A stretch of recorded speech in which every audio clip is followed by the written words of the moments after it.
Je lis du livre de Genèse, chapitre 22, au verset 3, ce qui suit. Abraham se leva de bon matin, sella son âne et prit avec lui 2 serviteurs et son fils Isaac. Il fendit du bois pour l'holocauste et partit pour aller au lieu que Dieu lui avait dit. Prions. Seigneur, nous avons vu hier que tu as demandé à Abraham d'offrir son fils en sacrifice. La suite de l'histoire nous indique qu'il s'est réveillé de bon matin. Il s'est rendu, selon ta parole, vers le lieu indiqué. Aide-nous, Seigneur, à méditer sur ce que nous lisons. Aide-nous, Seigneur, à tirer des leçons. Aide-nous, Seigneur, à avancer avec toi comme cet homme, nous t'en prions. Au nom de Jésus et pour ta gloire éternelle. Amen. C'est donc pendant la nuit que Dieu s'est adressé à Abraham. La Bible déclare qu'il s'est levé de bon matin. C'est important. Quand tu liras dans le Nouveau Testament, tu verras que Jésus, lui aussi, se réveillait de bon matin. Il appela 2 serviteurs, Isaac, il prit du bois, fendit le bois, plaça les différents paquets sur les animaux et il partit selon la parole de l'Éternel. Qu'aurais-tu fait? Certains petits malins diraient, bon, Dieu m'a dit ça, mais comme c'est l'enfant de Sarah aussi, je vais demain matin expliquer ça à Sarah. Prendre le risque d'entendre Sarah dire quoi? Offrir mon fils, le seul enfant? Mais non, tu es entre Alzheimer. Tu as perdu la tête. Jamais Isaac ne laisse pas la maison, il reste ici avec moi. Et allait dire à Dieu, Seigneur, tu vois, comme c'est l'enfant de Sarah et moi, j'ai été lui demander, mais elle refuse, Seigneur. Je ne peux pas quand même, parce que tu es l'auteur des foyers, je ne peux pas faire la guerre à mon épouse. J'ai voulu, Seigneur, mais elle ne veut pas.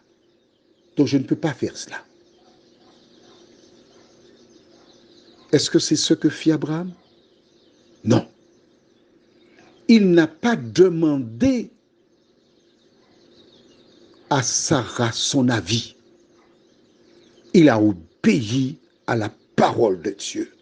La question que je désire te poser, toi qui m'écoutes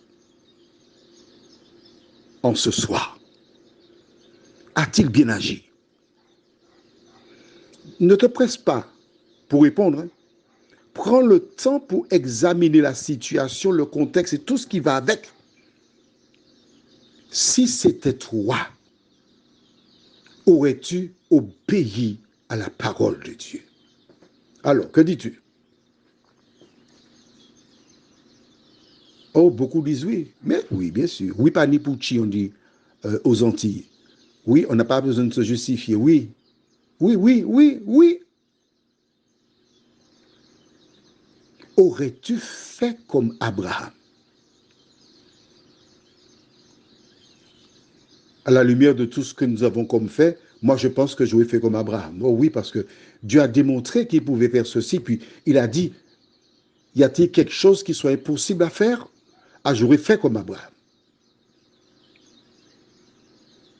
Tu aurais fait comme Abraham? D'accord.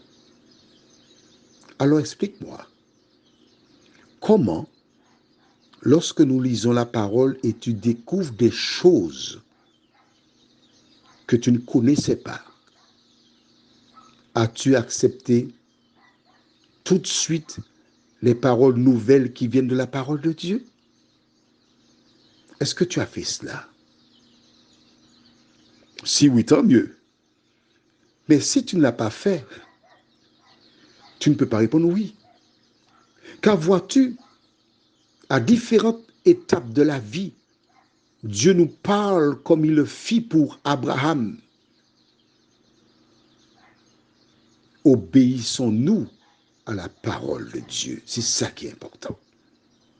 Note avec moi aussi qu'Abraham n'a pas dit, bon Seigneur, c'est quand même quelque chose de lourd, je vais perdre cet enfant. Accorde-moi une semaine pour le choyer, pour l'embrasser, pour faire le deuil. Et au terme de la semaine, je l'emmènerai et je ferai ta volonté. Je ferai plus tard. Mais je vais faire. Je ne t'ai pas dit non, Seigneur. J'ai accepté. Je vais le faire. Mais plus tard. Beaucoup de personnes, quand elles découvrent la vérité, elles disent, je vois que c'est la vérité, mais je ne suis pas encore prêt. Je veux me préparer avant.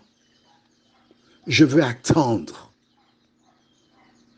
Abraham a obéi instantanément.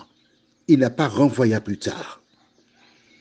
Mais à toi qui aimes renvoyer à plus tard, prends ta Bible dans 2 Corinthiens, chapitre 6. Et tu comprendras pourquoi Abraham a obéi le lendemain à son réveil, de bon matin. Il n'a pas attendu que le soleil monte, de bon matin. Tu as trouvé la Bible? 2 Corinthiens, chapitre 6. Lisons versets 1 et 2. Puisque nous travaillons avec Dieu, nous vous exhortons à ne pas recevoir la grâce de Dieu en vain, car il dit, au temps favorable, je t'ai exaucé. Au jour du salut, je t'ai secouru. Voici maintenant le temps favorable. Voici maintenant le jour du salut. Je vais changer quelque chose et je lis la même chose, les mêmes versets. Verset 1.